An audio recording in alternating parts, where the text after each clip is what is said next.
"I need a husband by dawn," she said, and put both hands flat on the taproom table, as though the words might tip over if she let go of them. The man across from her had been turning a cup of ale he had not touched, and he went still. Rain had not driven her here.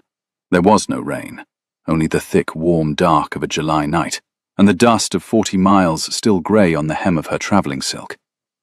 She had walked into the Crossed Keys at 11:30, asked the innkeeper one question, received one answer, and crossed the whole low-beamed room to the only table where a stranger sat alone. Because the stranger was the last column left in a sum that would not come right any other way. And what would the husband be required to do, exactly? He asked. Not laugh. Not call for the innkeeper. Not look at her the way the curate's wife at the assembly had looked at her 3 days ago, when the news of Mr. Bell and his heiress had gone round the card tables like a dropped tray. The stranger only asked his question, quietly, as if she had proposed a hand of piquet, and he wished to know the stakes before he agreed to sit. "Sign his name in a register," Rosalind Vane said. "Once, before the sun comes up. After that, he may go to the devil with my blessing, and £100 in his pocket, and I will never trouble him again." He set the cup down. He had a broad pair of shoulders that strained the seams of a plain brown coat no gentleman's valet had ever pressed, and large hands, and a scar across one knuckle, white and old. He looked, in short, exactly like what the inn-yard would have called him. A man riding through on no business of anyone's. That was the whole of what she required. A name, a body in a coat, a signature that would stand up in a court of law for the length of one morning. "You're in trouble," he said. "I am in arithmetic," she answered, "which is worse, because arithmetic cannot be argued with." A log settled in the grate. Somewhere above their heads, a board creaked under a sleeper's turn. The innkeeper, wiping the same tankard he had been wiping for 10 minutes, watched them both with the open avidity of a man who would have this story to sell for a year. "Tell me the sum," the stranger said. So she told him, fast, in the flat clerk's voice she had learned at her father's elbow when she was 9 years old, and he had discovered she could add a column quicker than his man of business. Her name was Rosalind Vane. Her father had been Sir Henry Vane of Vane Court in the county of Kent, and he had loved her the way a man loves a good steward, thoroughly, gratefully, and without ever once asking what she wanted.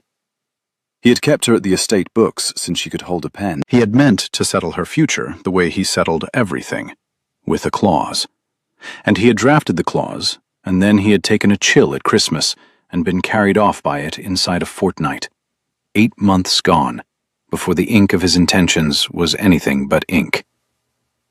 The clause was this: on the morning Rosalind Vane turned 25, if she were not by then a married woman, the guardianship of her person and the whole administration of Vane Court passed to her cousin, Mr. Crispin Vane, until such time as she reached the age of 30. Crispin to hold the rents, Crispin to keep the house, Crispin to grant or refuse her an allowance as he saw fit, Crispin to decide where she lived and on what. "And you turn 25, the stranger said, "at dawn." At dawn. She turned her father's small watch over in her palm. She'd carried it 8 months and worn the engraving half away with her thumb. "I had a remedy. I was betrothed. A perfectly respectable man named Mr. Harlan Bell, who liked Vane Court and tolerated me, and who would have signed his name in April and made the clause so much waste paper. 3 days ago, Mr. Bell discovered that a brewer's daughter near Maidstone has £11,000 and no inconvenient cleverness. And he discovered it, sir, in time to break with me, and not in time for me to find another. So you took the road." "I took the road. I have a great aunt at Tunbridge, who I hoped might know some widower in want of a wife, and not particular as to the hour. My great aunt, I have learned tonight from her own letter, forwarded to this inn, is at Bath, and will not return until Michaelmas." She laid the watch down beside the man's untouched cup with a small precise click. as if she were setting down the last counter in a game she had lost. "It is 6 hours to dawn. There is no clergyman within reach who will marry me, but the curate at the church on the rise, who owes the crossed keys a debt he would rather pay in favours than in coin. And there is, in the whole of this taproom, exactly one man unmarried, of age, and unknown to my cousin." She lifted her grey eyes to his. "You see the sum." For a moment he did not answer her at all. The fire moved its light over his face, which was not a comfortable face, too hard at the jaw, too watchful at the eyes. And she had the sudden disorienting sense of being read the way she read a ledger, line by line, totals carried. "Crispin Vane," he said. "Your cousin. He wants the house." "My cousin wants the house, the rents, the consequence, and the satisfaction of seeing me ask him for my own pin money on quarter day." She heard the heat come into her voice and pressed it flat. A bargain is not struck with heat. "He has spent 8 months being kind to me in front of witnesses and writing to my father's solicitor in private. He will be at Vane Court by noon tomorrow, with a carriage to carry me to whichever of his properties he finds least troublesome, and he will be smiling. I would marry a chimney sweep to stop him. You are better dressed than a chimney sweep, and you are here." That, at last, moved something at the corner of his mouth. Not a smile, but the ghost of where a smile would go. "A flattering proposal," he said. "It is an honest one. I have nothing else to offer. I will not pretend to a sentiment I have known you 4 minutes to feel." "No," he agreed. "I don't suppose you will." He picked up her father's watch. He did it without asking, turning it to the firelight, and she nearly snatched it back.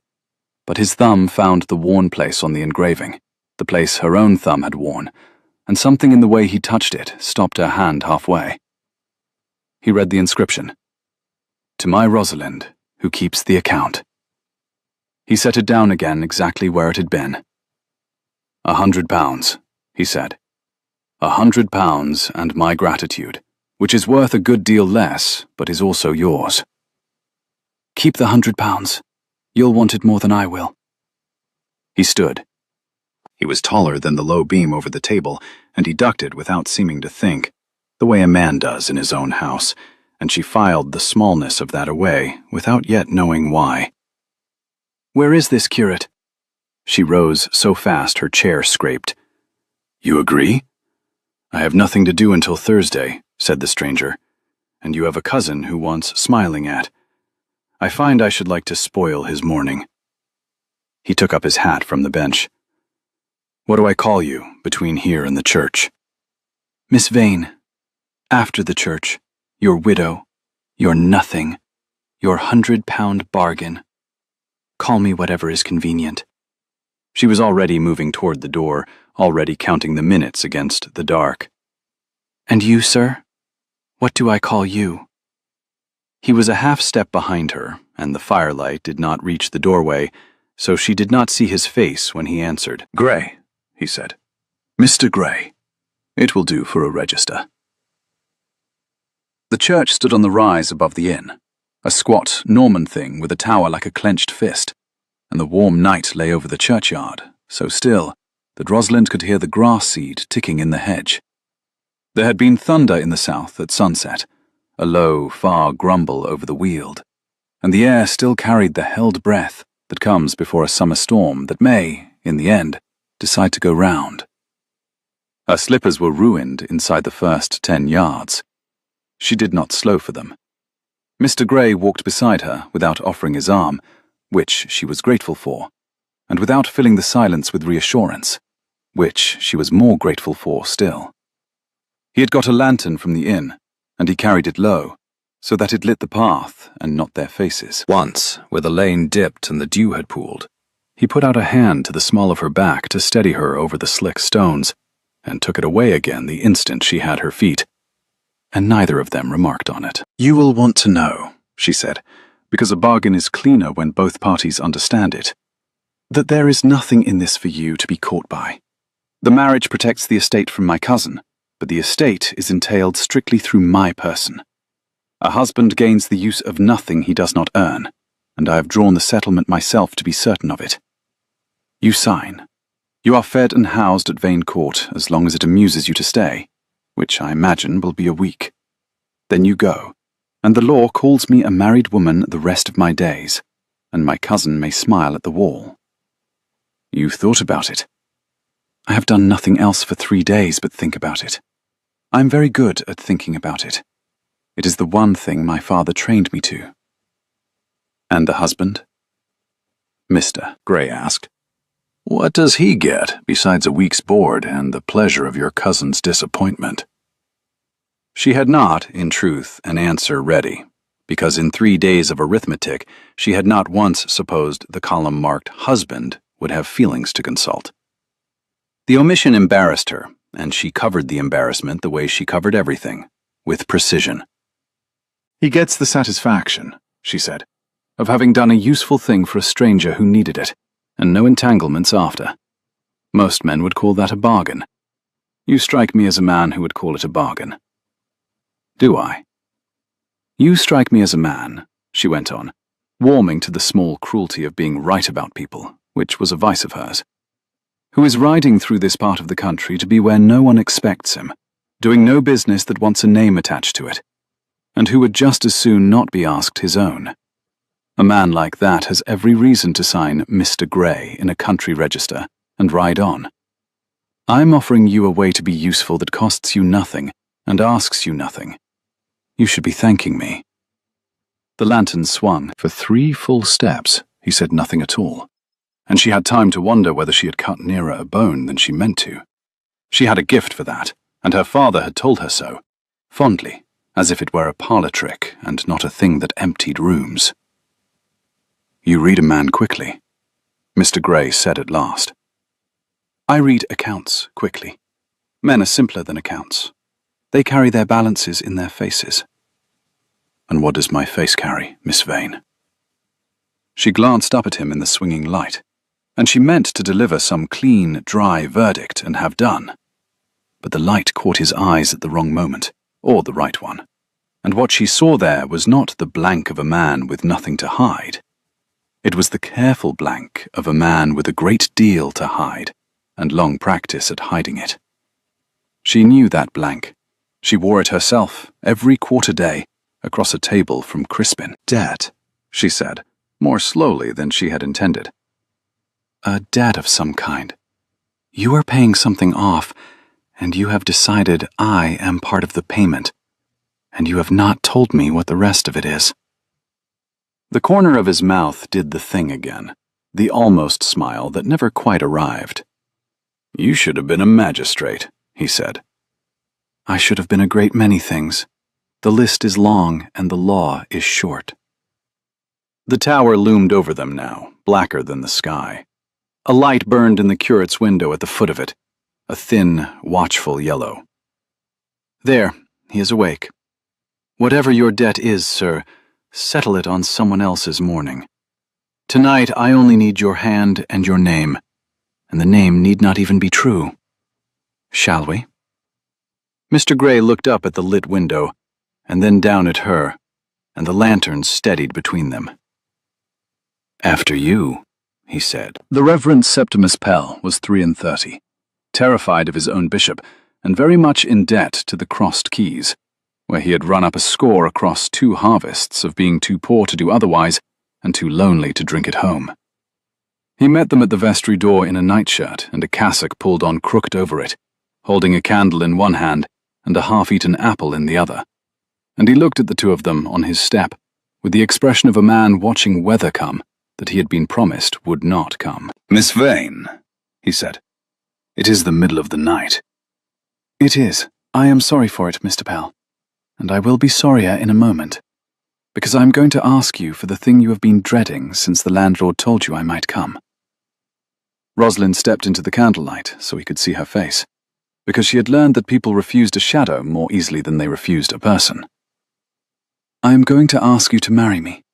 Tonight. By license. You have a license?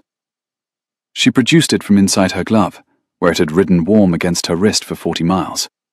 A common license, got from the surrogate at Maidstone in April for her wedding to Mr. Bell, with the bridegroom's name left blank, because Mr. Bell's lawyer had been particular about a settlement that was never signed. A common license permits a marriage in the parish where one party has dwelt 15 days. Rosalind had dwelt, by the surrogate's reckoning, nowhere. But a license in the hand at midnight is a different document from a license examined by a bishop's clerk at leisure, and she was wagering Mr. Pell's fear of the crossed keys ledger against his fear of the bishop's.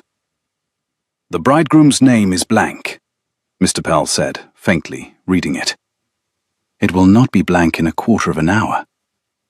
The curate's eyes went to Mr. Gray, who had taken off his hat and stood in the vestry doorway, saying nothing, filling it the way he had filled the inn doorway, and Mr. Pell's throat worked. "Sir," he said,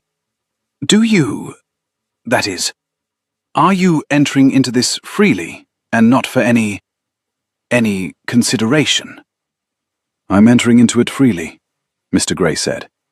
"The consideration is £100 I've declined, and a morning I'd like to ruin for a man I've never met. Will that trouble your conscience, Reverend?" "It troubles my conscience extremely," said Mr. Pell, with sudden, unexpected dignity, drawing his crooked cassock straight. "I am a poor clergyman, sir, but I am a clergyman, and the office is not a thing I will sell across a vestry step like a—" He stopped. He looked at Rosalind, and whatever he had been going to say went out of him, because he had buried her father, and he had seen Crispin Vane's carriage in the lane twice this summer, and he was not, for all his terror, a stupid man. "Like a side of bacon," he finished, weakly. Come in, both of you, before the sexton's wife sees the light and we are all of us undone. Lord forgive me. Mrs. Pell, my dear, wake up. We have need of a witness and a clean surplice." What followed, Rosalind would remember the rest of her life in pieces, the way one remembers a fever. The cold of the stone floor coming up through her ruined slippers. The 2 candles Mrs. Pell lit on the altar rail, and how their flames stood perfectly still in the breathless air, and then trembled, all together, when the first far sigh of the storm wind found the cracks in the old glass. Mr. Pell's voice, steadying as he found the words, because the words were older than his fear and carried him. The smell of beeswax and apple, and the dust of summer. Mrs. Pell weeping comfortably into the surplice she had not had time to put on him, out of the pure pleasure of a wedding, any wedding, at any hour.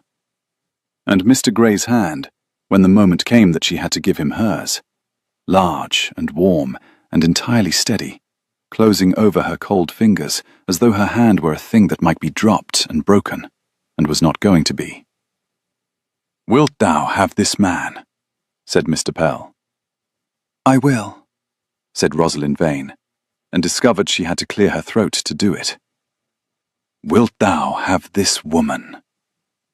There was the smallest pause. The candles trembled again, and then, "I will," said Mr. Gray, and his voice did a curious thing on the words, went rough at the edge, as if he had surprised himself by meaning them. Then it was over, as fast as it had begun, and Mr. Pell was leading them to the vestry table, where the great parish register lay open under a single candle, the page ruled and waiting, and dipping the pen and handing it first to her. She signed, Rosalind Ann Vane, in the small upright hand her father had drilled into her. Her own name for the last time. She found she felt nothing about that she had expected to feel. Then Mr. Pell turned the pen and offered it to the bridegroom, and Mr. Gray bent over the book. He hesitated. Rosalind saw it. A half-second's stillness of the nib above the paper. The way a man hesitates at the lip of a thing he cannot take back. And then his hand moved, and she watched the letters come, watched them upside down across the table and right side up in the curate's widening eyes, and her own arithmetic, her careful 3-day sum, came apart in her hands like wet paper. He did not write Gray. He wrote in a bold, black scholar's hand that had signed 1,000 documents and feared none of them. Julian Marcus Thorne. And beneath the name, where the register asked his rank or profession or condition, he wrote one word, and the word was Duke. Duke of Harrogate. The candle guttered. Mrs. Pell made a sound like a kettle, and Rosalind Vane, who had married a stranger to keep her house, stood in a cold Norman vestry at 1 in the morning, and understood that she had just become, by her own scheming hand, the wife of one of the 6 most powerful men in England, a man whose lands she had been walking across all night, whose name was on the very milestone at the foot of the rise, whose face was in the print shop windows of London, and whom she had spent the road from the inn telling, with great satisfaction, that she could read him like a ledger. "You will observe," said the Duke of Harrogate, setting down the pen, and now the almost smile had finally fully arrived, "that the name need not even be true. Your words, Miss Vane. I only signed an honest one." She did not throw the inkstand at him, though she considered it with real longing, and the cost of the curate's register stayed her hand more than dignity did. She waited until Mr. Pell had blotted the page with shaking sand, until Mrs. Pell had been thanked and the marriage lines folded into her glove beside the spent license, until they were out again under the held storm, with the lantern between them, and the church door shut on the curate's stunned face. Then she stopped in the middle of the lane, and turned on him. "You are the Duke of Harrogate?" "I am."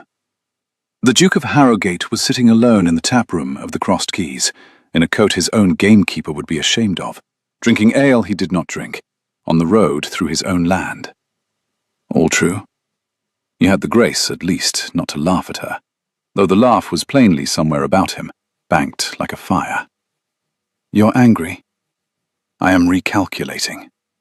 She pressed her father's watch hard into her palm, the worn engraving biting her skin, because the watch was the one fixed point left in a night that had thrown off every other figure she trusted. "I came to that inn looking for a nobody I could marry and discard and never see again, a name on a page that meant nothing to anyone. Do you understand what you have done? My cousin wanted Vanecourt. He will read in tomorrow's post that I have married a duke, and he will not see a discarded bargain. He will see a connection to fight, a fortune to contest, a settlement to break. You have not closed the account. You have opened a far worse one, and put your name to it, for the pleasure of a joke." The wind came up the lane at last, warm and full of the south, and it lifted the dust and the lantern flame and a loose curl of her dark hair, and for a moment the storm light flickered far off behind the tower, so that she saw his face whole. He was not laughing. "No," he said, "I didn't sign it for the joke. The joke came after." He set the lantern down on the top of the stile so that it lit them both, deliberately, as if he had decided to stop hiding in shadow. "You told me, on this road, that I was a man paying off a debt and hadn't told you the rest of it. You were right. Shall I tell you the rest of it now, Duchess? Since we're married and you've drawn the settlement, and there are apparently no entanglements." "Do not call me that." "It's your name now. You signed for it the same as I did." He folded his arms, and the plain brown coat strained again, and she understood the coat now, the borrowed roughness of it, the way she understood her own quarter-day face.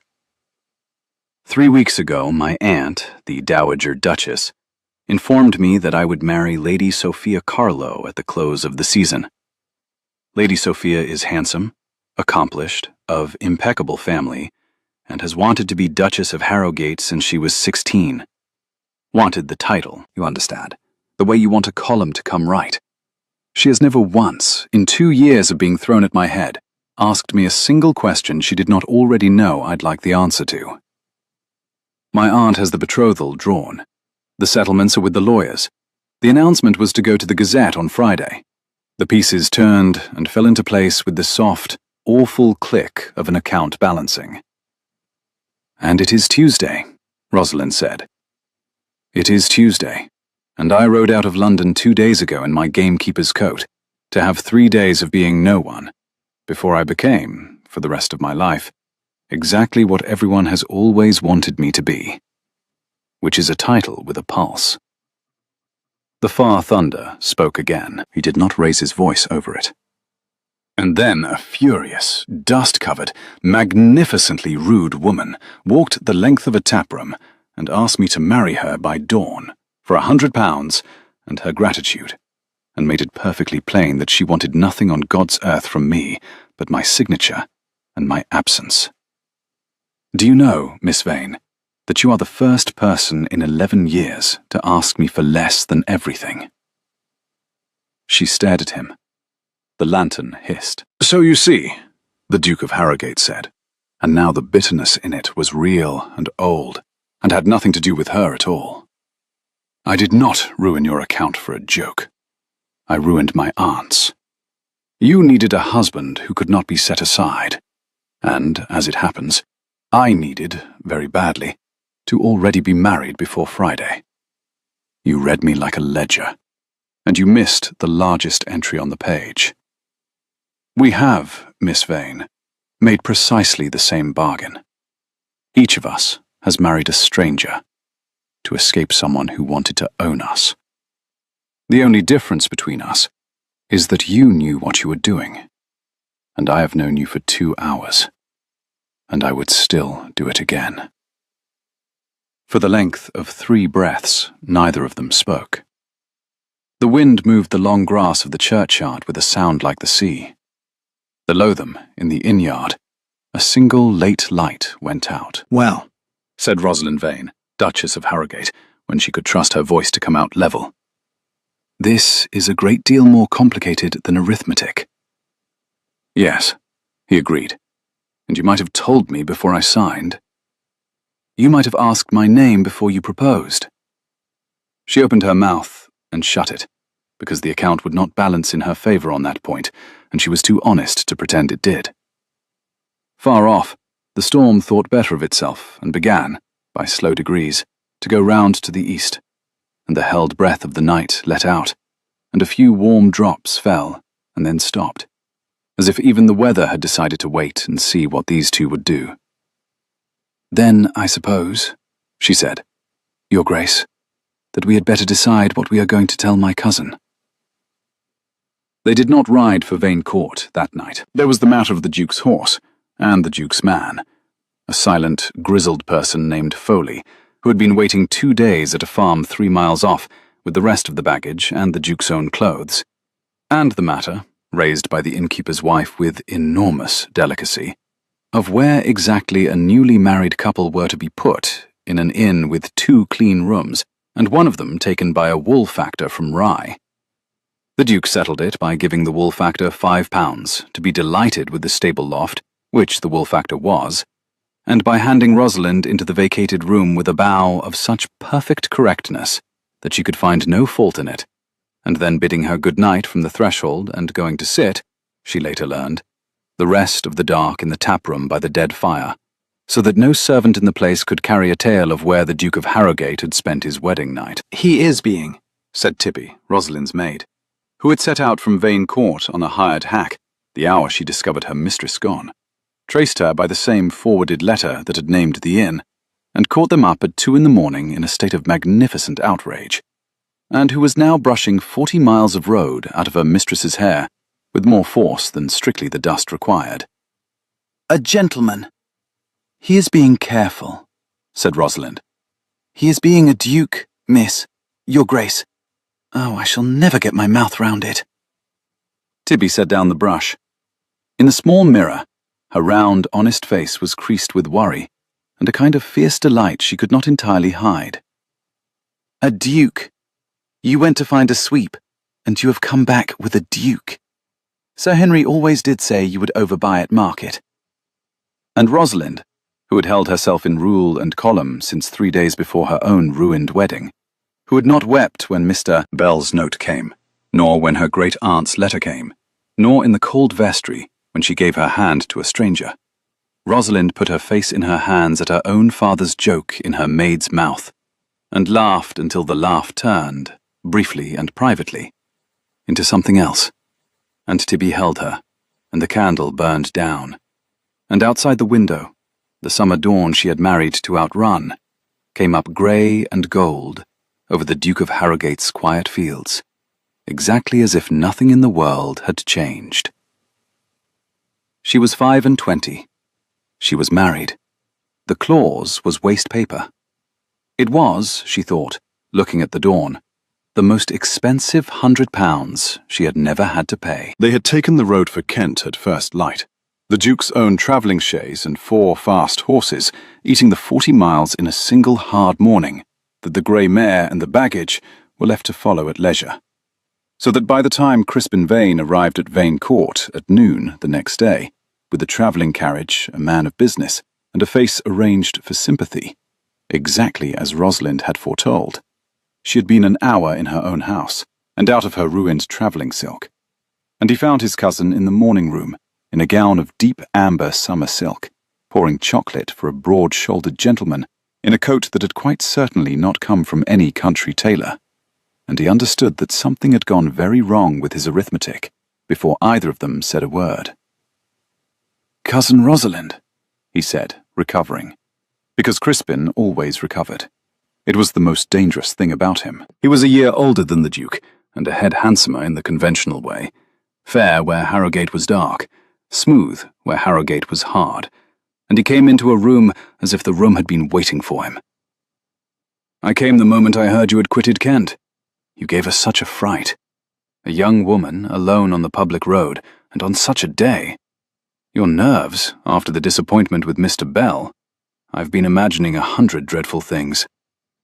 "How kind," said Rosalind. "As you see, I am perfectly safe. May I present my husband?" She let the words sit in the warm air a moment before she finished it, and she watched her cousin's eyes the way her father had taught her to watch a debtor's hands. "The Duke of Harrogate. Julian, my cousin, Mr. Crispin Vane, of whom you have heard me speak." It was a pleasure she had not anticipated, and would remember a long time, to watch a clever man do sums very fast behind a smiling face, and arrive at a total he did not like. "Harrogate," said Crispin Vane. The smile held. Only the smile. I had not, that is, the connection is not one I had heard announced. "It is very new," said the Duke pleasantly, rising, and he did not offer his hand, and the omission was so exactly calibrated to rank that Crispin's own half-lifted hand had to find its way back to his side as if it had only ever meant to adjust his cuff. "We married last night, by license, at the church above the Crossed Keys. Your cousin was good enough to have me. I am aware it is sudden. I find I have no patience at my age for the slowness of the usual forms. When a thing is right, why should a man wait 3 weeks and the convenience of the newspapers?" He smiled. "I imagine you, of all men, are glad to see Miss Vane, forgive me, the Duchess, so well settled and so far beyond the reach of any little difficulty in poor Sir Henry's will. A guardianship is a heavy charge. You are relieved of it. I am sure you are relieved." The man of business by the door made a small, involuntary noise and turned it into a cough. Crispin Vane stood in the morning room of the house he had counted his own since Christmas, and Rosalind watched him weigh, behind the unbroken smile, exactly what it would cost to fight a duke, and exactly what it would cost to bow. And she saw him choose, for now, to bow. "Of course," he said. "Of course I am relieved. My dear cousin, your grace, you must forgive a family's natural concern. We are very fond of Rosalind, in our way." His pale eyes moved over her once, over the amber silk, over the Duke, over the whole unwelcome sum of it, and came back to her face. And for just a moment the smile thinned to the thing underneath it, which was patient and cold, and not in the least defeated. "I shall wish to pay my respects properly, naturally, a wedding call, with my mother and perhaps Mr. Soames here, who managed dear Henry's affairs, and will be so glad to set the estate's papers in order for the new arrangement." Within the week, if it is convenient. There is a great deal of family business that a marriage of this kind rather complicates. We should be glad to receive you, said the Duke. Within the week, Rosalind agreed, and smiled, and poured a third cup of chocolate that no one wanted, because her hand wished to do something other than make a fist, and she would not give her cousin the satisfaction. When the carriage had gone, the Duke of Harrogate stood at the window watching the dust of it settle on the avenue, and he said, without turning round, in a voice quite empty of the morning's banter, "He has not given it up." "No," said Rosalind. "He has gone to find a lawyer cleverer than my father's. He will try to break us. Coercion, fraud, a marriage of convenience entered into to defeat the lawful provision of the will. He will try all of it, and he will smile the whole time." She came to stand beside him at the window. The summer haze lay gold over the park, over the lime avenue her father had planted, over the home she had married a duke to keep. "You said last night that we had made the same bargain. I think, Your Grace, that we may have to make a longer one than either of us intended." He looked down at her. The hard, watchful face had no joke in it now. "Then we had better," he said, "learn to be married." Learning to be married, it turned out, was a project, and Rosalind Vane had never in her life met a project she could leave half-summed. They agreed the terms on the second day, in the estate office, across the very table where she had kept her father's books, because it was the only room in the house where she felt entirely herself, and she found she wanted the Duke to meet that self before any other. She laid it out plainly. Crispin would not strike at the marriage directly. A duke was too large a target. But at its honesty, he would gather every servant's whisper, every neighbour's raised brow, every hour the Duke and Duchess of Harrogate spent apart, and he would assemble from them a picture of a sham, a cold paper bargain. And he would carry that picture to a court of chancery and ask it to look at the timing. A wedding by midnight license on the very eve of the guardianship. A husband no one had heard named, a bride who could not have known him a week. And to conclude that the whole was a fraud upon the will, and to set it aside, and to deliver her, after all, into her cousin's keeping. "Then the answer is simple," said the Duke. "There is no simple answer in Chancery. Chancery is where simple answers go to grow old. The answer," he said, ignoring this, in the way she was beginning to understand he ignored most things he had already decided about, "is that we must not be a sham. If your cousin wishes to prove the marriage cold and hollow, then we will be, in front of every servant and neighbour and raised brow in the county, the warmest and most thoroughly married pair in the south of England. We will be seen. We will be seen riding, dining, walking the park, sitting too long over the chessboard, laughing at things that aren't funny. We will give him nothing to gather but evidence against himself." He paused. "It need not be true. It need only be visible. You of all people should find that congenial. Your words again. It need not even be true." She looked at him, across her father's table for a long moment. "You are quoting me at myself a great deal, Your Grace, for a man who has known me 3 days. I have a good memory for accounts," he said, "that don't balance. And yours, Duchess, has not balanced since the moment you decided you could read me. It's the most interesting thing about you, and I have met a great many duchesses." He stood and held out his hand across the table, not to be kissed, but to be shaken, as one party of a contract to another. A working marriage, visible warmth, private rule.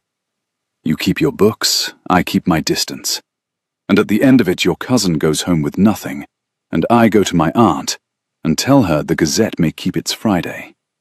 Shall we shake on it, Miss Vane? You like a bargain you've drawn yourself." Rosalind Vane looked at the broad, scarred hand, held out over the ledgers of the house she loved, and she thought of all the bargains she had ever struck. With Mr. Bell, who tolerated her, with her father, who used her, with Crispin, who smiled at her, and she could not, turning it over, find the entry in any of them where someone had offered her a thing and then, in the same breath, handed her the means to be certain of it. She shook his hand. His grip was warm and dry and careful, and it closed over hers exactly as it had at the altar, as if her hand were a thing worth not breaking. And she took hers back a half-second slower than the bargain required, and neither of them remarked on it. "We shall need," she said businesslike to cover the half-second, "to be very convincing." "We shall need," the Duke agreed, "to practice." They practiced. It was, Rosalind would think later, the strangest courtship in the history of the institution, because it was a courtship designed and minuted like a campaign, and it courted no one but the eyes of the county, and it had a clause in it forbidding either party to mean a word. And it worked, slowly, the way a fire works, from the outside in, so that by the time either of them noticed the warmth, they were already standing too near to step back from it. They rode out together every morning before the heat came up, because a husband and wife who ride at dawn are seen by every tenant and dairymaid in the parish and reported on with approval. He rode a great black brute of a horse that no one else at Harrogate would mount, and she rode her father's old grey mare that she had had brought up from Kent, and they raced, the first morning, the length of the long water meadow. She had not meant to. He had said something insufferable about ladies in the side saddle, and she beat him by a length and a half, because the grey knew the ground, and the black did not. And she turned at the end of the meadow, flushed and furious with triumph, and found him laughing, openly, fully, for the first time since the tap room, his head back and the hard face entirely undone by it. "You let me win," she accused. "Madam," said the Duke of Harrogate, wiping his eyes, "I have never let anyone win anything in my life." "You won. I'm reassembling my opinion of side saddles." He looked at her, the grey mare blowing between them in the gold morning, the heat haze already rising off the cut hay, and he said, more quietly, "You should be flushed and furious more often. It suits you better than the ledger face. Don't tell me. It need not be true. I'll have it carved over the door." "You are insufferable, Your Grace." "So my aunt informs me. It's the only thing she and I have ever agreed on. Come, the Hartley's dairy is over the rise, and old Mrs. Hartley will have seen us race and will tell the whole congregation on Sunday that the new duchess sits a horse like a hussar. Let us go and be charming at her, and give your cousin nothing." So they went and were charming at Mrs. Hartley, and at the vicar, and at the assembly rooms at the county town, where the Duke of Harrogate had not danced in 3 years, and now danced twice with his own wife, and once, with grim courtesy, with the formidable Lady Carlo, mother of the abandoned Sophia, who smiled with her mouth and looked daggers with her eyes, and said, audibly to her neighbour, that some people's good fortune was very sudden, and would no doubt be very brief. And in between the being seen, there was the not being seen, which was where the trouble started, because a campaign cannot be all parade. There were the evenings. Vane Court had no great company, and the Duke, who was supposed within the week to grow bored and invent business, did not invent business. He stayed. And in the long, light summer evenings, when the windows stood open to the garden and the moths came into the candles, they fell, without quite deciding to, into the habit of each other. He found her father's chess set, and discovered she played a cold, ferocious game, and lost to her 3 nights running, with every appearance of enjoyment. She discovered that the Duke of Harrogate, who could not be read, could be made to talk, about anything but himself at first, and then, by slow inches, about himself. About the brother he had not expected to outlive, the laughing, reckless older brother, who had been the Duke and the heir and the favourite, and had broken his neck at a fence 11 years ago, and left the title to Julian, who had been a second son, with a second son's freedom, and a second son's plans, and had buried all of them in a single afternoon. "And ever since," Rosalind said, on the 4th such evening, moving her bishop, "everyone has wanted the Duke. and no one has wanted the man who got left holding it." He looked at the board for a long time without moving. "You really are unbearable," he said at last. "The way you do that." "I told you, men carry their balances in their faces. Yours has been carrying that one since the tap room." She took his bishop. "Check, Your Grace, and, for whatever it is worth, from a woman you have known a week, I am sorry for your brother, not because you are a duke, because you laughed just now, telling me about the fence, and then your hand went to your ring, and you stopped laughing. And you have been doing that small thing all week, and thinking no one counts it. I count everything. It is my one talent, and my chief defect." She moved her queen. "Mate in 3, shall I show you, or shall you suffer?" The Duke of Harrogate looked at his cornered king, and then at his wife across the chessboard in the mothlight, the amber silk gone soft in the candle glow, the grey eyes that missed nothing, fixed on him with a directness no one had turned on him in 11 years. And he thought, with the clear, unwelcome certainty of a man reading his own account at last, "I am in a great deal more difficulty than Chancery." "Show me," he said. The wedding call came on the 7th day as promised, and it was worse than Rosalind had feared, because Crispin had not come to bluster. He had come to gather. He arrived with his mother, the widowed Mrs. Augusta Vane, a soft-spoken woman with hard hands, who had wanted Vane Court for her son since the boy could walk, and with Mr. Soames, her father's old man of business, who had a way of looking at a room and pricing it. And the 3 of them sat in the drawing-room for 2 hours, being so warm, so familial, so delighted, that the warmth lay over the visit like oil on water, and everyone in the room could see straight through it to the cold below. Crispin asked, smiling, after the Duke's London house, and how strange it must be for dear Rosalind to be torn so soon between Kent and town. He asked, smiling, whether the marriage settlements had yet been drawn, since, of course, poor Henry's affairs were so tangled, and he, Crispin, would be only too happy to assist Mr. Soames in untangling them, in the family interest. He asked, smiling, where the Duke had been staying in the neighbourhood before the wedding, and for how long, since the licence, he had taken the liberty of inquiring at Maidstone, appeared to name a residence the bride could not quite have established. He laid each question down like a card, and watched to see which one made her flinch. She did not flinch. She had been raised by Sir Henry Vane to keep a face across a table, and she kept it, and she answered each question with a true thing that revealed nothing. The licence, she knew, was the weakest of his cards. A marriage once solemnized in church was not undone by an irregular licence. Every lawyer in England knew it, and Crispin best of all, which was why he had laid that card down lightly and watched her face and not the page. It was not the licence he meant to win on. It was the timing, the haste, the whole shape of a wedding that looked manufactured. And she watched her cousin gather his nothings with his patient, cold smile, and she understood that he had all the time in the world and a court that loved exactly this kind of doubt, and that warmth in parade would not be enough. He would not be defeated by being given nothing. He would have to be defeated by being given a wall he could not get over. It was Mrs. Vane who found the crack, soft-voiced Augusta, refilling her own teacup, who said sweetly into a pause, "And of course, dear Rosalind, you will be so glad of the company at Harrogate Castle, for I hear the Dowager Duchess keeps great state there, and is so devoted to her nephew. She will be like a mother to you. Have you met her yet, dear? Such a near connection, and not at your own wedding."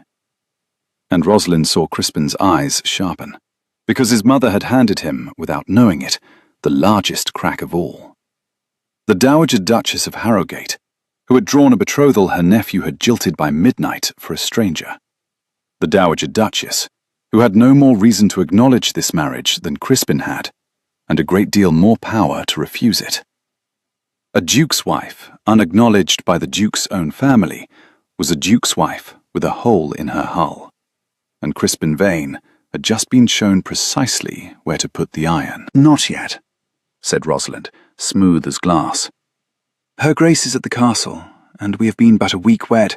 The call is to come. You are kind to think of it." But she saw her cousin file it away, and she saw him rise, at the end of the 2 hours, entirely satisfied, and bow over her hand with real warmth now, because he had found his lever. And when the carriage had gone, the second carriage in a week to leave dust on her father's avenue, she stood in the empty drawing room with the cold tea going colder, and she did a thing she had sworn at the altar she would never do. She told the Duke of Harrogate the truth about how frightened she was. "He will go to your aunt," she said. "He will go to the Dowager, and he will be charming, and he will offer her exactly what she wants, a way to be rid of me and set you free for Lady Sophia, and call it a kindness to the family name. She has every reason to take it. A marriage broken in chancery for fraud is a scandal, but a marriage quietly annulled because it was never a true marriage." She made herself say it. She had drawn the settlement. She could say the words. "Because it was never consummated, and entered in haste, and repented at leisure, is a misfortune the Dowager can shape into a story that frees us both. I give Crispin Vane the marriage. He gives the Dowager her Lady Sophia. They divide the spoils, and I go back to Kent in my cousin's keeping after all. And you marry where your aunt chooses, and the only people who lose are the two who actually drew the bargain." Her voice was steady. She was proud of how steady it was. "I have summed it, Your Grace. Every way I sum it, that is the total. We were clever for a week. He has been patient for 30 years. The Duke stood by the cold hearth and looked at her, and the summer evening came gold through the windows, and somewhere out in the park a thrush was singing the long light down. "You've left out a figure," he said. "I never leave out figures." "You've left out the largest one. You keep doing it. I told you it was the most interesting thing about you." He crossed the room to her. He did not touch her. He stood close enough that she had to lift her face to keep his eyes, and his voice, when it came, was very low and entirely without its banter. "Your sum assumes that I want to be freed. It assumes that the Gazette and Lady Sophia and my aunt's choosing are the prize at the end of the column, and that you are the cost. You have summed the whole account, Duchess, on the assumption that I would rather be a duke than be married to you." He paused. "Correct the assumption, and run it again." The thrush sang. The gold light moved on the floor. Rosalind Vane stood very still, the way one stands when the ground one has counted on is discovered to be a different ground entirely. "That," she said, with great difficulty, "is not a figure I know how to enter." "No," said the Duke of Harrogate gently. "I don't imagine it is. Neither did I a week ago." He stepped back and gave her room, and the air came in between them again. "We will go to my aunt. Tomorrow, before your cousin does. We will go to Harrogate Castle, and you will meet the Dowager Duchess, and we will not give her a hole to put the iron in, because there will be no hole."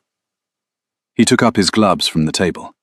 At the door, he stopped and looked back, and the almost smile came, but softer than it had ever come.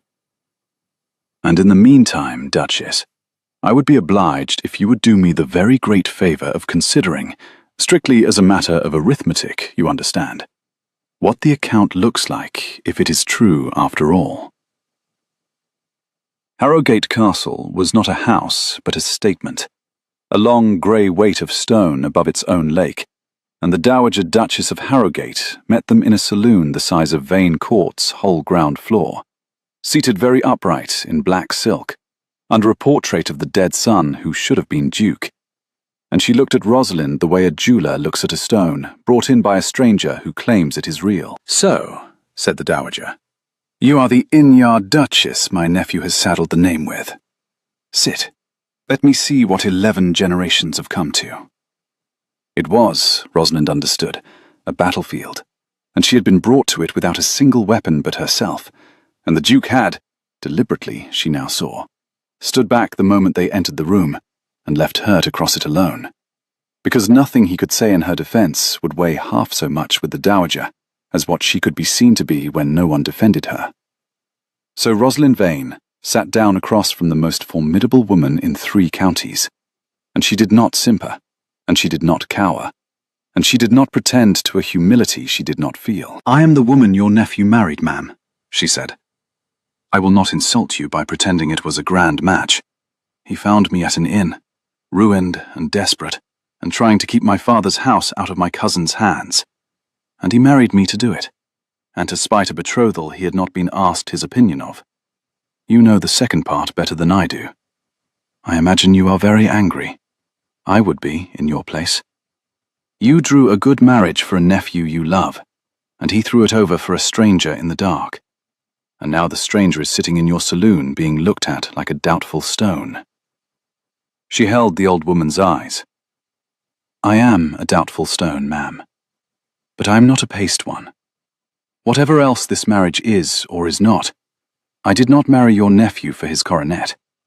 I did not know he had one until he had already signed the register. Of all the women who will ever sit in this chair, I am the only one you can be entirely certain wanted the man before she knew the Duke, because I spent the whole of our wedding night believing I had married a vagrant in a borrowed coat, and I was not sorry." The saloon was very quiet. Somewhere a clock the size of a cottage ticked. The Duke, by the window, did not move. The Dowager Duchess of Harrogate looked at the inn-yard Duchess for a long, long moment, and something moved far back in the hard old eyes, something that might, in a softer woman, have been the beginning of respect. "Lady Sophia Carlo," said the Dowager at last, "has wanted this coronet since she was 16. I have watched her want it for 6 years, across 100 dinner tables, and I told myself that wanting it so steadily was a kind of fitness for it." She turned her head, slowly, to the portrait of her dead son, the laughing boy in hunting pink, and then back. "My elder son wanted nothing he had to wait for. It is why he is on that wall and not in this chair. I have spent 11 years trying to make his brother into him, and failing, and blaming the brother for it." The black silk rustled as she rose, and she was tall, taller than Rosalind had thought, and she crossed the great room and stood looking down at her nephew's wife. "You raced him across the water meadow on Tuesday and beat him. The Hartley woman told my housekeeper, who told me, as if it were a scandal. Is it true?" "By a length and a half, man," said Rosalind. "His horse did not know the ground." "His horse," said the Dowager Duchess of Harrogate, "has never known anything its master did not first tell it." And the corner of her mouth, in a face that had not been seen to smile since a boy in hunting pink came home over a led horse, moved exactly the way her nephew's did. The almost smile, the family inheritance, the thing that never quite arrived and had now, in 2 faces in 1 fortnight, arrived twice. "You will dine here. You will both dine here, and you will be seen to dine here. And tomorrow the county will know that the Dowager Duchess of Harrogate has received her nephew's wife and found her adequate. Let your cousin make what he can of that child. He will find it a great deal harder to prove a marriage a fraud when the bride sits at the head of my table on a Sunday." She turned for the door and paused, exactly as her nephew paused, the same lineage doing the same small thing. "And Rosalind, the next time you beat him across the meadow, see that more than the Hartley woman is watching. A duchess who can be seen to want to win is worth 10 who only want the winnings. I should know. I married the wrong kind once, and buried him, and have been the wrong kind myself for 50 years. The almost smile once more. Do better than I did." They drove back to Vane Court in the warm dusk, with the lamps lit and the moths blundering at the glass, and for a long while neither of them spoke, because the day had been a battle won, and there is a tiredness after victory that is very like grief. "You stood back," Rosalind said at last. "In the saloon. You let her have at me alone." "I did." "Why?" "Because nothing I said would have weighed an ounce, and everything you said weighed pounds. And because—" He turned his head against the squabs and looked at her in the lamplight, and the careful blank was entirely gone from his face now. Had been gone, she realized, for days. "Because I wanted to watch you do it. I wanted to see the woman who walked the length of a tap room to ask a stranger for £100 worth of rescue, walk the length of my aunt's saloon, and rescue herself. You did not need me in that room, Rosalind. I have spent 11 years being needed for the title, and never once for myself. And you sat in the worst chair in the worst room in the county, and you did not need me at all.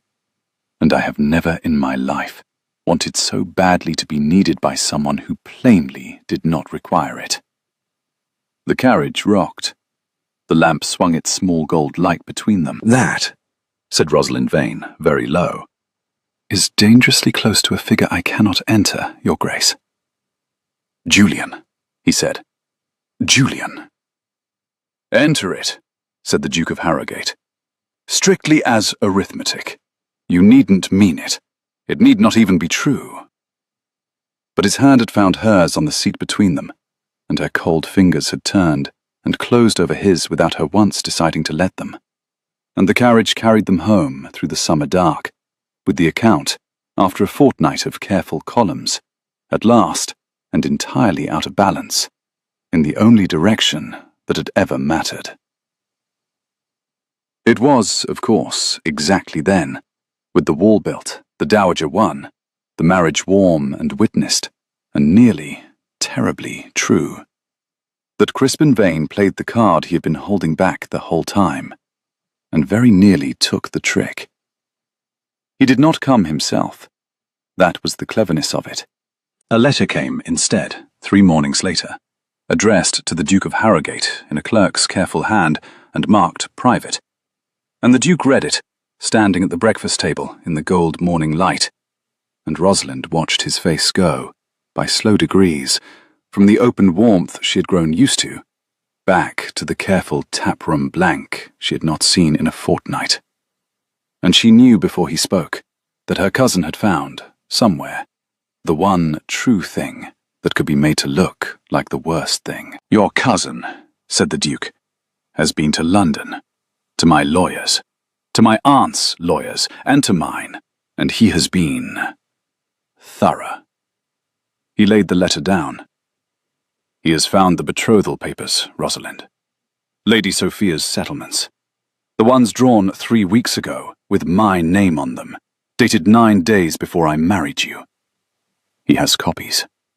And he has a sworn statement from Lady Carlo that on the very night of our wedding, I was understood by my own family to be promised elsewhere, that I rode out of London a betrothed man and married a stranger by midnight license the same week, and that this is not the conduct of a man entering a true marriage, but of a man manufacturing a false one in a hurry, to a woman who needed a husband by dawn, for reasons a court can read in poor Henry's will, as plain as print." He looked at her, and the worst of it was in his eyes before it was in his words. "He means to put it to Chancery that I married you to defeat your cousin's guardianship as a favour and a fraud, that we have lived as strangers under one roof to keep up the show, and that the proof of it is that the Duke of Harrogate was a betrothed man 9 days before, and is, even now," the word came hard, "even now no true husband to you in the one way a court will look at last. He is asking the court to find the marriage void. And the cruelty of it, Rosalind, the real cleverness of it, is that every single fact he has assembled is true." The breakfast room was very quiet. The thrush sang in the lime avenue, careless. Rosalind stood with her hand on the back of her father's chair, and she made herself sum it, because summing it was the only thing she knew how to do that was not weeping. And the total came up exactly as her cousin had built it to come up. Here was the figure she had been afraid to enter, entered now against her by another hand. Here was the truth of it laid out in a clerk's careful column.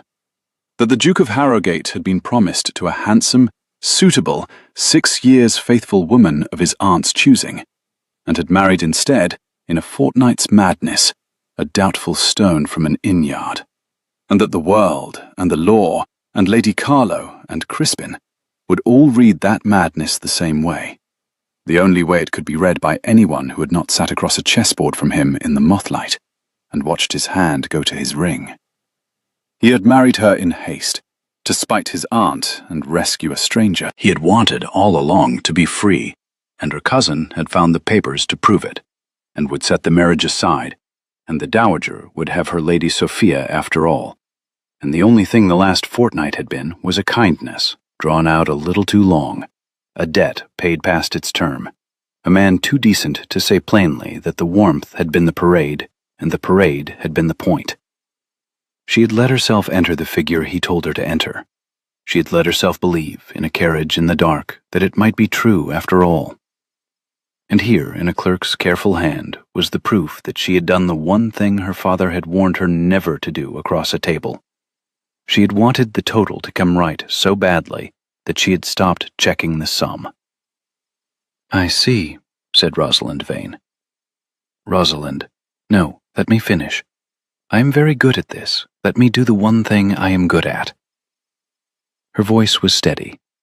She was distantly, coldly proud of how steady it was.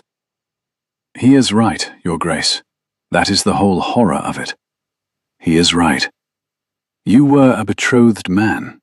You married me in a fortnight's temper at your aunt and a fortnight's pity for me.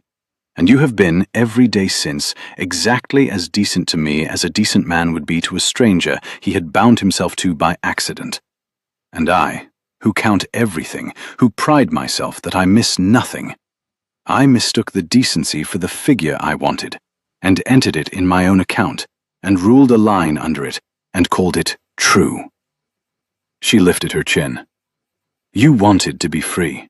You have only ever wanted, since your brother went over that fence, to be wanted for yourself. And I cannot even give you that cleanly, because the moment you signed Duke in that register, I became one more person who could not be sure she had not, after all, married the coronet. Let him have his chancery. Do not fight it on my account. I will not hold a man to a bargain he made in a temper, only because I was fool enough, at 25, with all my arithmetic, to start to—" She stopped. She would keep that one figure, at least, to herself. To miscount. And she walked out of the breakfast room, with her father's straight back, and her father's steady hand. And she did not weep where he could see it. And the thrush went on singing in the limes, as if the account had not just come after everything, so terribly and so falsely, out. She kept to the estate office the rest of that day, because it was the room where she was most herself and least a duchess. And she did what she had always done in trouble, which was to work. To take down the great ledgers of Vane Court and check the summer's columns line by line, the rents and the repairs, and the hay sold and the wages owed. The small, true, unglamorous arithmetic of a real place that loved her back in the only way a place can, by being exactly what it was. It was in the ledger that she found it. Not at once. It was past 4, and the light had gone long and gold across the office floor, when she came to the entry she herself had made 8 months ago, in the dreadful first week after her father's death, when Crispin had ridden over to be kind, and to take, gently, charge. And she had let him, because she was numb, look over the books with her. And she remembered now, with the ledger open under her hand, that he had borrowed the estate's own ledger for 3 days that week, to acquaint himself with the family's affairs, and returned it, and she had thought nothing of it, numb as she was. And here, in the book, between the entry for Michaelmas rents and the entry for her father's funeral charges, was a page whose stitching did not quite match the rest. A page very slightly newer than its neighbours. A page in her father's hand, or in a hand very like her father's hand. A hand that had had 3 days alone with a book and a model to copy. Recording a codicil to Sir Henry Vane's will, dated the November before he took his chill, witnessed by 2 names she did not know. providing that should his daughter Rosalind marry without the written consent of her cousin and guardian presumptive Crispin Vane, the whole estate should pass at once and absolutely to the said Crispin, the daughter to take only a life annuity of £200. It was a forgery. She knew it was a forgery the way she knew her own name, because she had kept these books since she was 9, and she knew every page of them the way a shepherd knows his own hill. And this page had not been in the ledger when her father died. And more than that, far more than that, the codicil it recorded contradicted the very clause her cousin was even now relying on in Chancery. Because a man who had truly held a codicil, giving him the whole estate on her marriage, would never, ever have wanted her unmarried. He would have been driving suitors to her door. Crispin had forged a second weapon in the numb week after the funeral. A belt and braces cruelty, a trap to spring if the guardianship clause ever failed. And in his patience, in his 30 years of patience, he had grown so certain of his own cleverness that he had forgotten the one rule her father had drilled into her over this very ledger before she was 10 years old. Never forge an entry in a book kept by someone who reads it for love. They will always, always see the stitch. Rosalind Vane sat very still in the long gold light with the forged page under her hand, and the grief and the false arithmetic of the morning fell away from her like a coat she had been wearing in the wrong weather, and in its place came the old, cold, clear joy of a column that was finally, after long resistance, about to come right. She had been wrong about one figure that morning. She might be wrong about another. There was, she realized, only one way to check a sum she was afraid of, the way her father had taught her, which was to take it to the one other person who would know whether it balanced, and read it out and watch his face. She found the Duke of Harrogate in the library, where he had been the whole day, not writing to his lawyers, not riding for London, not doing any of the dozen things a man who wanted his freedom would have done with a day like this one, only sitting, in the failing light, with her father's chessboard set up in front of him, and no opponent across it, turning his signet ring on his finger, round, and looking at nothing at all. "Julian," she said from the doorway. He stood at once. "Rosalind, I have been trying all day to find the words to—" "Stop! Sit down. I have a sum to read you, and I need to watch your face while I read it, because there are 2 figures in it I got wrong this morning, and I can only check one of them myself." She crossed to the chess table and laid the great ledger down on it, open to the page with the unmatched stitch, and she sat across from him, exactly as she had sat across from him a fortnight ago in a taproom. 2 parties to a bargain, and she put her finger on the forged codicil. First figure. My cousin is a forger. This page is false. He made it in the week after my father died, with the book in his keeping, and it contradicts his own case in Chancery so completely that the moment it is laid before the court beside his sworn statement, his whole suit collapses and takes his name with it. We do not fight him on whether our marriage is true. We do not have to.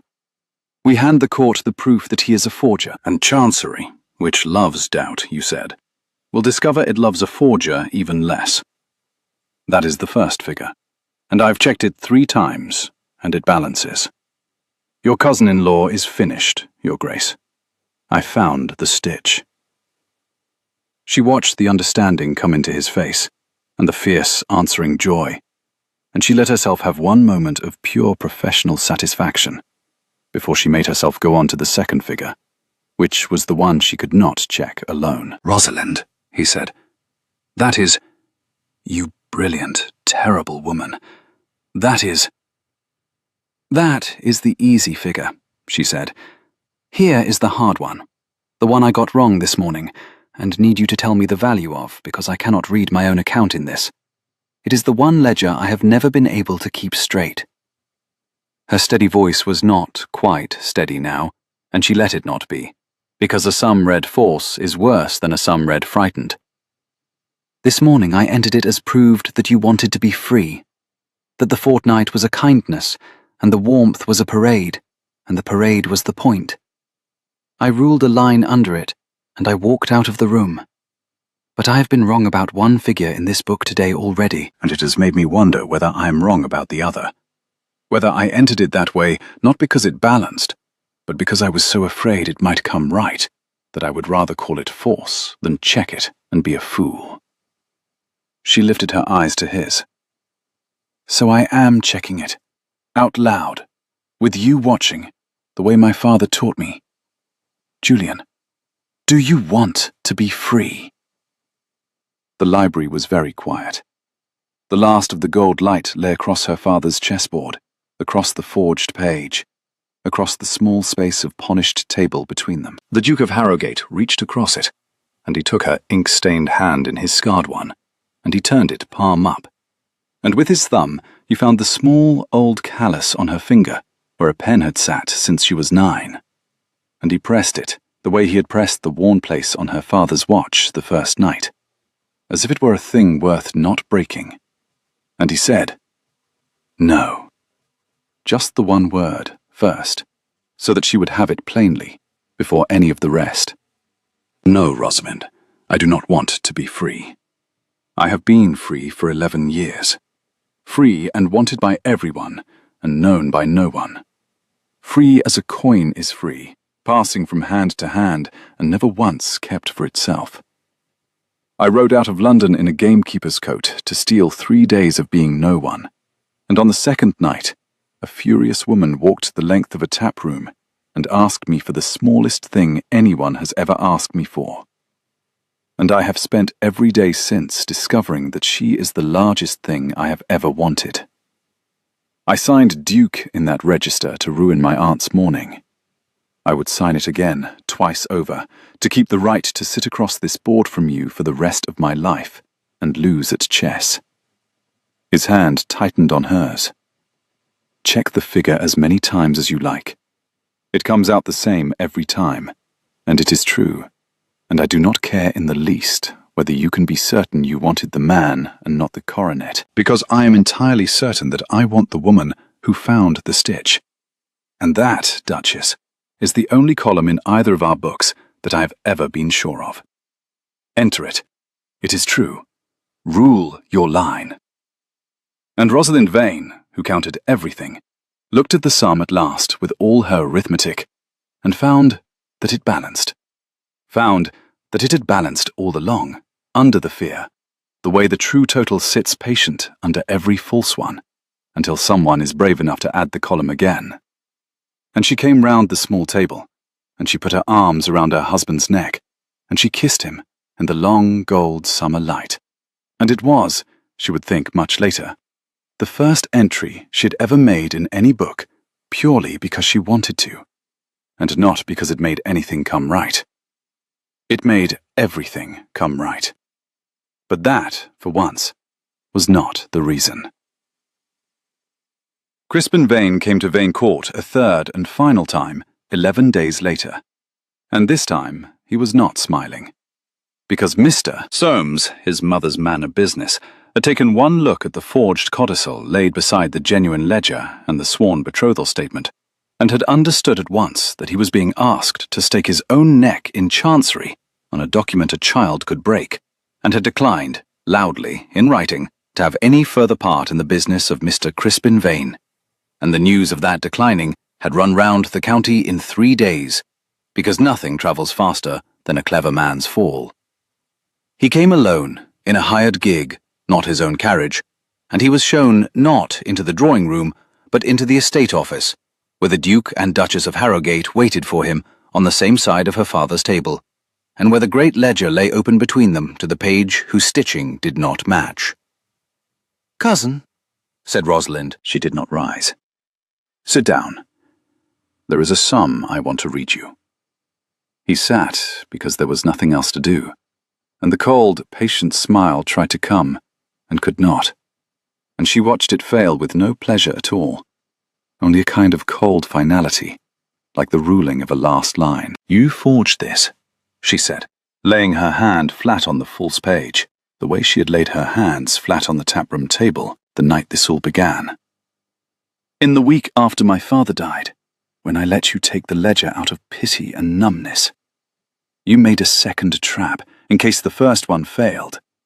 And you made it so badly, because you have never in your life read a book for love, and so you do not know what the loving eye sees, that it contradicts your own suit and convicts you out of your own hand.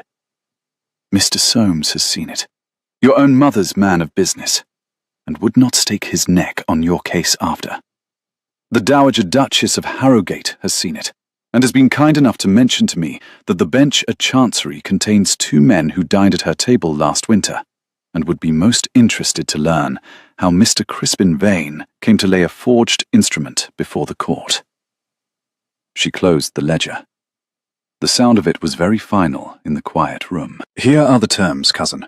They are not generous, because you have not earned generosity, but they are better than the alternative, and I am my father's daughter, and I will give you the same cold mercy he would have given.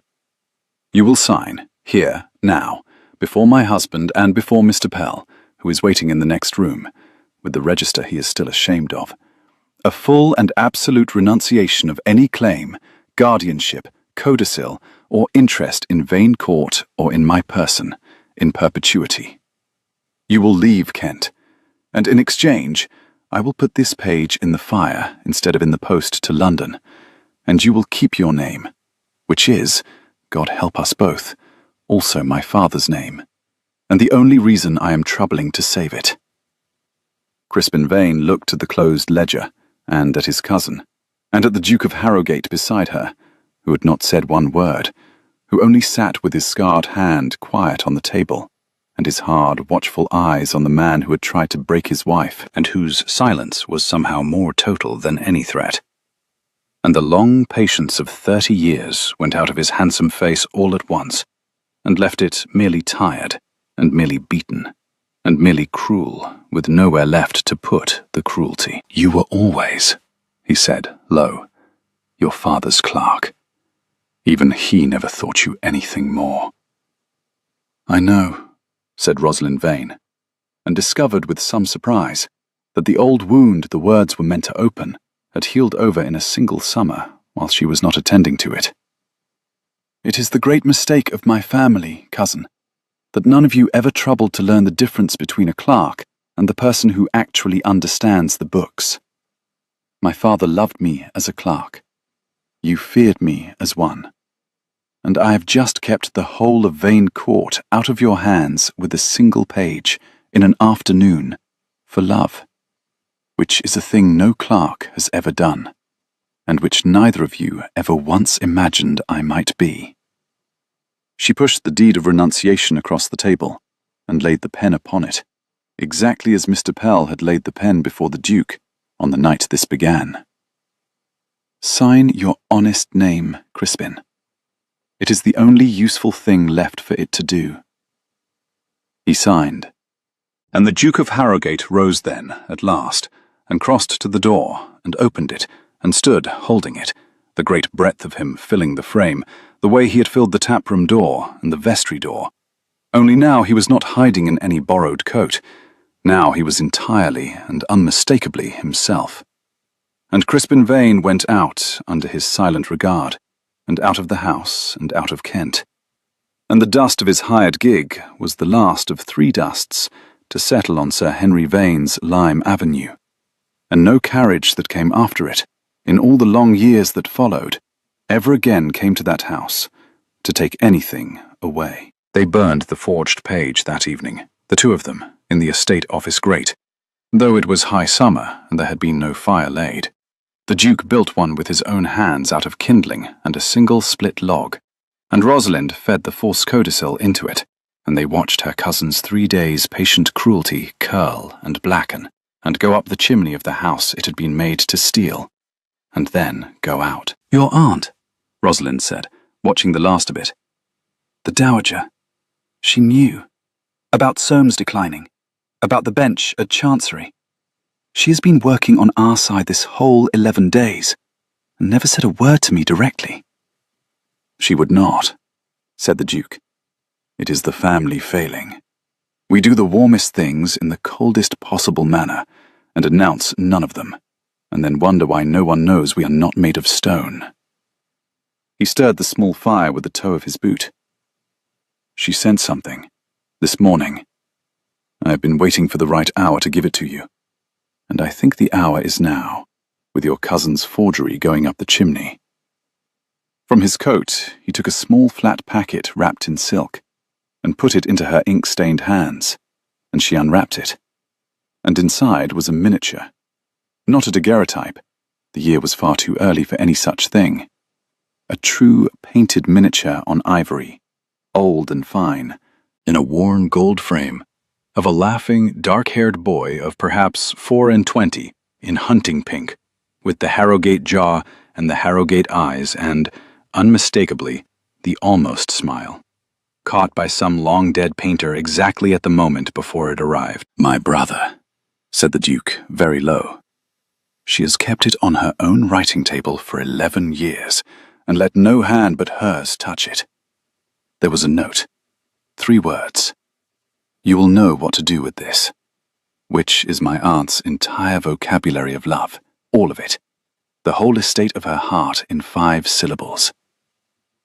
He looked at the small painted face of the boy who should have been Duke, and his hand went, as it always did, to his ring, and then stopped, and came instead to rest over Rosalind's hand, where it held his brother's likeness. "I think she means that you are to put it somewhere in this house. Somewhere it will be seen and loved and counted, by someone who counts everything. I think, Rosalind, that my aunt has decided you are the keeper of the family's account now. It is the largest thing she has ever given anyone. She gave it to the inn-yard duchess.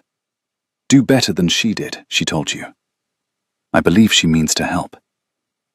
And Rosalind Vane, Duchess of Harrogate, who had married a stranger by dawn to keep her father's house, and had kept, instead, it turned out, a great deal more than a house, stood in the warm summer dark with her dead father's ledgers behind her, and her living husband's hand over hers, and his lost brother's laughing face on her palm.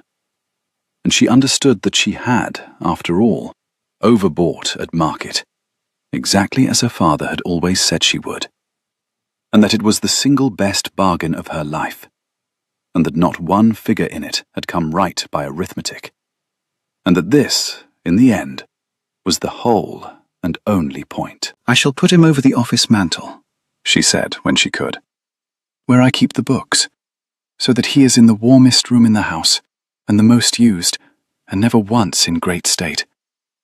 I think he would have liked that, your brother.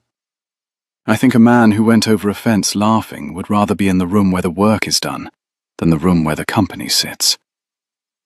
"Yes," said the Duke of Harrogate, and his voice went rough at the edge, the way it had gone rough on I Will in a cold vestry a lifetime and a month ago. "Yes. He would have liked you, Rosalind. He liked anyone who was entirely themselves. There were never very many of you." The Gazette did, in the end, carry an announcement of the Duke of Harrogate's marriage, some weeks late, in the small, dignified print of a thing the family considered settled beyond the need for haste. And Lady Sophia Carlo, who had wanted the coronet since she was 16, accepted within the 12-month a perfectly suitable marquis who suited her perfectly, and was, by all accounts, perfectly content, which was exactly as much as she had ever asked of anyone. And Mr. Crispin Vane was heard of in Bristol, and then in Lisbon, and then no more. And his honest name, kept for him by the cousin he had wronged, went quietly out of the county the way such names do, unmourned and unforged. And at Vane Court, where the lime avenue Sir Henry had planted grew its long green summers one after another, the estate office became, against every expectation of architecture and rank, the most used room in the house. Because the Duke of Harrogate, who had been wanted by everyone and known by no one, discovered in himself a great and unducal appetite for sitting across a ledger-strewn table from his wife in the gold end of the afternoon, losing at chess, being read like an open book, and being, for the first time in 11 years, entirely and unmistakably himself, in front of someone who counted every figure of him, and found, summing it, that the account came out exactly right. It was an evening near the end of that first long summer.